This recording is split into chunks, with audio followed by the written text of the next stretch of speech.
Welcome to Within the Frame, where we bring you today's most pressing issues across the globe into focus. I'm Kim Mok-yeon. With the arrival of the new year 2025, many laws and regulations are being updated. Today, we will take a closer look at the changes in systems that are closely related to daily life. One of which is a series of measures to support and raise the country's chronic low birth rate. In today's discussion, we'll explore the key factors contributing to South Korea's declining birth rate and the impact of the new policies. We'll also discuss how advancements in AI technology, like the push for digital textbooks, are reshaping the educational landscape, as well as how social media platforms are adapting to protect young users. For more on this, we invite Woo Hye-young, Professor of Sociology and Director of the Institute of Asian Studies at Portland State University. Welcome, Professor Woo. Thank you for having me. And also joining us is Kim Jo-eun, Assistant Professor at the KDI School of Public Policy and Management. Great to have you, Professor. Thank you for inviting me. So let's start with Professor Woo. So most of us are aware that South Korea's low birth rate has long been a pressing issue here. Could you tell us what are the main factors contributing to this societal problem, and how do experts view its long-term implications for the society? Well, I like to say, there are a lot of factors, but I like to just point out three main factors. One is just less and fewer marriages, older marriages. So a lot of people, they tend to get married at older ages, and some people just end up not getting married. So that's one of the factors. And also the second factor I like to say is just such a high cost of raising children in Korea. So educational, we all know that, the private education investment for children has been really, really high and has been increasing in recent years. So the third factor that I like to point out is non-friendly work environment in South Korea. So for example, like work hours are often not flexible, and working from home is not widely accepted. And also a number of hours worked in Korea is higher than most industrialized countries. So, and moreover, although there are some like work-family policies in place, it is often not feasible option for a lot of people, especially for those who work in a smaller workplaces. And also, even if it is feasible, even if it is available to utilize, but then its utilization is dominantly by women workers and leading to increased like gender gap in labor outcomes.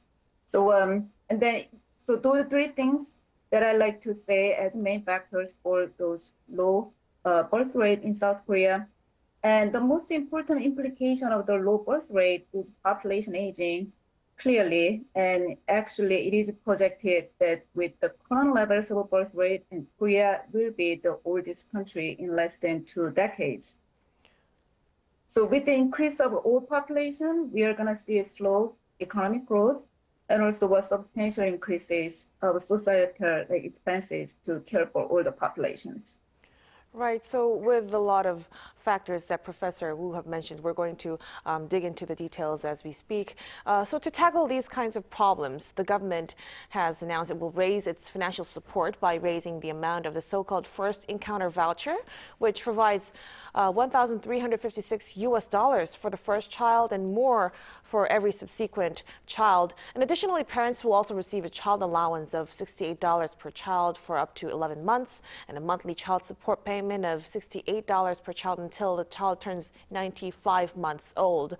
Professor Kim, having said this, how do you think will these new policies impact South Korean families? And do you think they're enough to encourage a higher birth rate? So when it comes to monetary incentives, current research show that monetary incentives like the First Encounter voucher have limited impact in boosting fertility rates in very low fertility contexts such as South Korea. So while these financial supports are valuable, particularly for low-income families managing basic needs for childcare, they do not address the fundamental sources that deter young people from marrying and having children. So the primary barriers to marriage and childbearing in Korea aren't so much about the short-term expenses, but rather long-term economic instability and inability to accumulate assets. So young people view childbearing as a lifetime commitment requiring substantial financial, time, and emotional resources throughout a children's development. The proposed voucher and allowances, which only cover up to 11 months or up to a few years, do not alleviate these long-term concerns. And this policy might help existing parents managing their immediate childcare burdens and support children's early development. However, they're unlikely to significantly influence the decision to have children among those people who are hesitant about making this life-changing commitment. So more fundamentally, these policies do not address several critical factors contributing to South Korea's low fertility rates. As Professor Woo mentioned, the core issues include labor market, working long hours, and labor market insecurity, high housing costs, relationship instability, work-family conflict, and ongoing gender debates, and all these things is not really addressed within this policy scheme. So if to effectively address the fertility crisis in Korea, policies need to tackle these deeper structural issues rather than focusing solely on short-term financial support.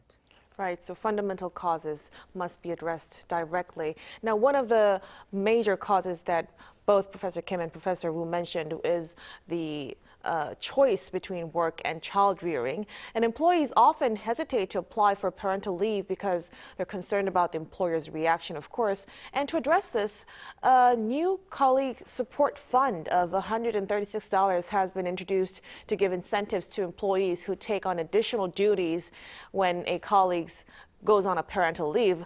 Professor Kim, what about this? Do you think this could help resolve the problem? And alongside this, what other measures would you suggest? So first of all, it's encouraging to see the government shifting their focus to address workplace culture rather than just focusing on individual solutions for working mothers as they did it in the past. However, I have some concerns about whether this compensation alone will be effective. Again, you see the fundamental issues in Korean workplace is the culture of long working hours and inflexible work arrangements, and these problems run much deeper than what additional workforce can address. So while 136 USD might seem helpful, it may not be meaningful to offset the stress of managing additional responsibility in an already demanding work environment. I'm also worried about potential unintended consequences. When someone takes parental leave, then companies are expected to hire additional workforce to replace the vacancy. And however, then their colleagues often need to spend more time to train temporary replacements while managing their own work-heavy loads. And this training period could actually create more stress, and even with the additional compensation. So another question is how effective these temporary replacements and arrangements would be for companies remain untested. And if you were asking me about alternative solutions, I believe we need to focus on transforming, again, workplace culture itself directly. Companies need to implement genuinely flexible working arrangements where employees can adjust their working hours and as well as location based on their needs.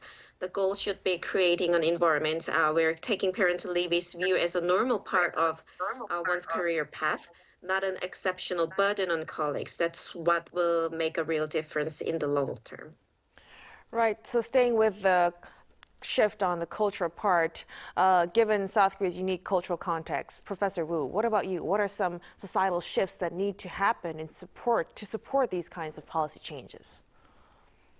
So I agree with what Professor Kim was arguing here, because work environment in South Korea is such a unique compared to other industrialized countries. So and then like she mentioned, and also what I mentioned earlier, and people in Korea spend more hours at work, and then also despite such high levels of educational attainment among women, and then their improved relative social status compared to the past. And many people in Korea still believe that women are more responsible for child rearing, which is kind of interesting. And that's also a unique cultural aspect in South Korea. So in order to have some of the social shift to overturn such a low birth rate at this point, and I do think that we should make some changes, and then those changes should be at multiple levels in various domains. But then if you're thinking about like facilitating the shift, I think the parental leave, the work-family policy is really important. And Dr. Kim also mentioned parental leave. And I do believe that parental leave should be for both women and men. But then so far, I mean, at this point, so we have seen some of the, evidence that men, the proportion of the men fathers they take parental leave has been increasing, but then it's just still really, really small number compared to women. So both the parents, both the working parents, should be able to take the paid parental leave, and then there should be some cultural changes too. And then the parenting is really responsible for both mother and father and men and women and both the parents. And then they should be, and also what she mentioned, and I would like to also echo that work environment should be also more family friendly by reducing work hours and also supporting like flexible work arrangement. And that's the key so that the working parents can afford to raising children. So those shifts may take a really long time because you've got to be able to take those like opportunity to take advantage of the paid work family policy. And then you got to make the perception and you got to change the perception. And then that's how you can actually change your behaviors. And those behaviors and perceptions are going to be just spread. And those processes take really time. So I would argue that, it is really important to have those like policies in a consistent manner for a long time. It's not going to be just one-time thing. And so we got to just have them in place and then make sure that we have like consistent policy in place. And then so that people can actually change their perception and therefore their behaviors. Right. So a consistent policy is necessary given that we have observed this conservative culture for decades now already. Now, Professor Kim, what have other countries facing similar demographic challenges done that South Korea could learn from, particularly in Europe or Asia? For me, personally, I tend to be cautious about the learning from other countries approach. While it's tempting to look at successful policies elsewhere, we need to recognize that each country has its own unique institutional, cultural, and labor market conditions that significantly shape policy outcomes. So, for example, we often take examples of Scandinavian countries, which has progressive welfare systems, egalitarian gender norms, and relatively high fertility rates. And their success is deeply rooted in specific population compositions and labor market conditions that differ significantly from Korean context. So trying to transplant their policies without considering these differences could potentially create unintended negative consequences. So examples could include the daddy quota policy, which mandate working fathers to take certain amount of leave during their child rearing period, which was implemented in Sweden and Switzerland, and then they were widely celebrated for improving maternal employment as well as fertility rates. However, research from Spain and South Korea shows a surprising opposite effect. So fathers who took parental leave actually reported lower intentions to have another children. So this counterintuitive result stems from how these leaves often increase burden on women's employment and heighten men's awareness of the cost of childbearing. In Korean context, where we have both intensive parenting norms requiring deep parental involvement in children's development and demanding work environment, simply copying such policies might actually increase parental stress rather than reduce it. That's why I believe our focus should be understanding and addressing South Korea's specific challenges rather than trying to import solutions from elsewhere. And then the solutions is, we mentioned with Professor Woo, the workplace culture, and then to try to balance work-life balance and other things. Right. Thank you for highlighting the important parts of our discussion. Now we step ahead to another attempt that's going to happen from this year. South Korea's ambition plan to pioneer the nationwide adoption of artificial intelligence-based digital textbooks has hit a roadblock, actually, as the National Assembly passed an amended bill making the books supplementary instead. Professor Woo, how do you think this change will affect the consistency and uniformity of of educational standards across different schools in Korea? And what kind of impact might this have on policy effectiveness? Yeah, I think that's really important to think about. So, okay, so it's not really like mandatory like adoption, right? So it is a supplemental. So that means that I think that, existing discrepancy in terms of like access to technology, like available resources and student educational outcome are likely to increase because it's going to be up to the principal. Having said that, I'm not necessarily thinking that, AI-based educational textbooks should be adopted in a standardized way, because I don't believe that we have sufficient evidence for how well AI-based educational textbook and instructions effectively serve the purpose as it's intended. But what I think is needed now is that we should invest some time understanding like various educational needs for students. And then in addition to like developing the AI-based educational material and training teachers, in that way, I think we can create more effective like learning environment for students. Mm-hmm. And also in many parts of the world, the digital divide is a pressing issue, particularly for families with limited access to technology. Professor Kim, how could South Korea address potential social disparities in the adoption of AI-based learning tools? So as you mentioned, digital divide is a pressing issue globally, but in terms of basic access to digital devices, South Korea has achieved near universal coverages. As far as I know, statistics suggest that over 99% of the household have the internet access or access to mobile devices, so spanning all age groups and social classes. So the traditional digital divide of access isn't our primary concern in my perspectives. However, when we talk about AI-based learning tools, we are facing a different kind of divide. One is digital literacy, and another thing is knowing about effective utilization of these digital technologies. So the gap often aligns with socioeconomic differences, of course, where some families might have better understanding and ability to leverage AI tools for educational achievement. And I would like to share some observation about current initiatives that you mentioned, the Ministry of Education's the promotion of AI digital tools in schools. While it sounds very promising, my careful examination of this program reveals a significant limitation. These are essentially the just digitalized version of traditional textbook accessible via tablets. So the AI component is largely missing. We're seeing a basic digital conversion rather than true AI integration. So I would like to suggest a different approach. Rather than focusing solely on device distribution or digital textbook access, we need to fundamentally rethink how we teach AI literacy. So this means first we should focus on teaching the concept of AI and application of AI across all socioeconomic groups. It can be done with traditional paper textbook. And then second, we need to emphasize understanding how AI can enhance learning and productivity.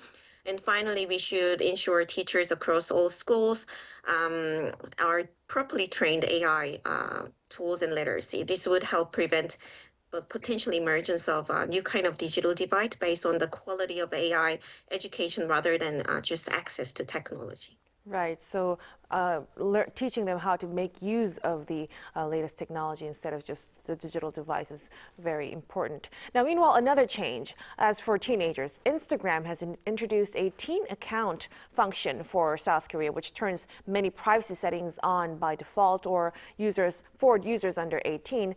Teen accounts will limit unwanted contact and sensitive content, such as violent and sexually explicit materials for their users. Professor Kim, could you give us some background behind the change?